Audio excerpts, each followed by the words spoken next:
I'm Richard Clarke. I record these talks every day as a way to deepen my inquiry. Listen each day and deepen your own practice. Welcome. I'm reviewing and commenting on the book Talks with Sri Ramana Maharshi. Today is from Talk 341, Part 2. The American Lady again. Does complete surrender mean that all noise and disturbance in our environment, even during meditation, must be accepted?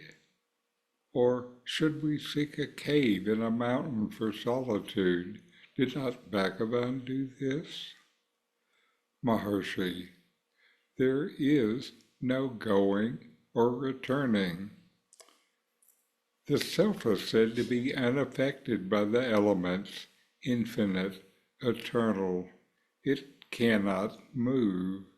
There is no place to move in for the self. Questioner, but in the process of finding the self, is this seeking external help spiritually legitimate? Maharshi, the error lies in the identification of the self with the body. If Bhagavan is the body, you may ask that body, but understand him whom you address as Bhagavan. He is not the body. He is the self.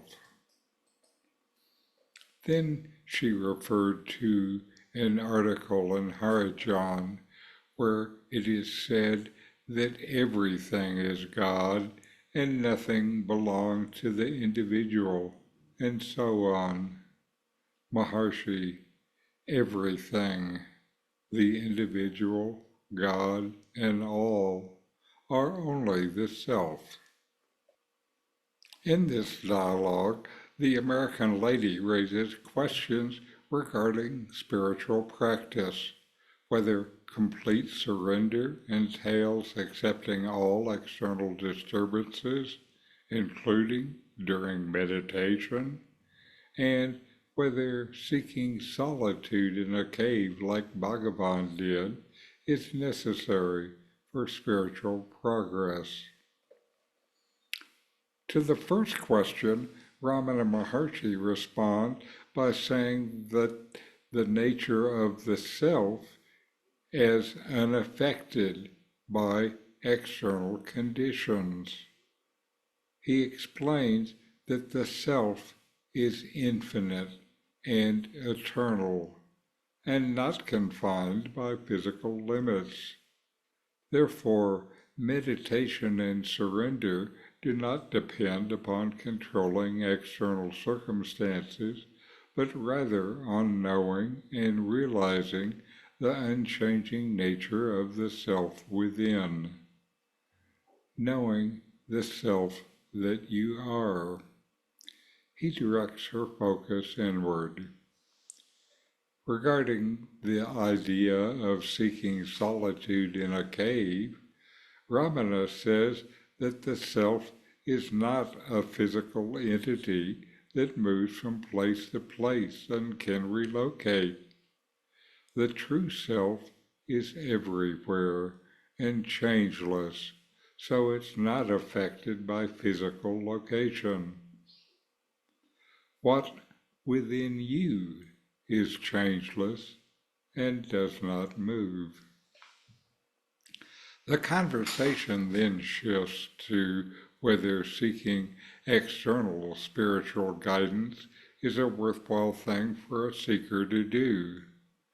Bhagavan points out the error based on identifying yourself with the body. As a body, you seek help from another body. He says that the true seeker is not confused between a physical form and the self-realized sage. Bhagavan is not merely a body, but the embodiment of the self beyond physical limitations. It is common for a seeker to see the Guru as a body. Is he a body? Are you a body? My teacher has had Parkinson's for 2 decades. When he and I talked about it, we ended up laughing. We laughed at the difference between his identity as his self and the feelings of his followers towards his disease. He is not disease. He is the self, and he knows the self as his self. The body is disease, not the self. Finally, when the American lady refers to an article stating that everything is God and nothing belongs to the individual, Bhagavan affirms this and says that everything, including individuals and God, is ultimately an expression of the self. Everything is only the self.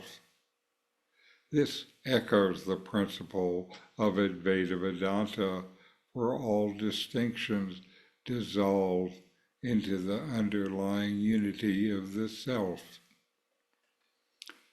This dialogue expresses Ramana Maharshi's teachings on the nature of the self and emphasizes the self's transcendence over external conditions and physical forms. Surrender and spiritual progress stem from recognizing the unchanging essence within, rather than seeking externally, either for validation or isolation. Ramana's teachings invite you to look beyond the body, mind, and ego and realize the eternal, infinite nature of the self, which permeates all existence. This self is yourself. This is your deepest identity. So inquire, know yourself, and be always free and at peace. The book, Who Am I with Comments, is my take on these early teachings of Ramana Maharshi. It's available on Amazon, free to Kindle subscribers. A link is in the video notes. These videos bring Ramana's teachings into your direct experience.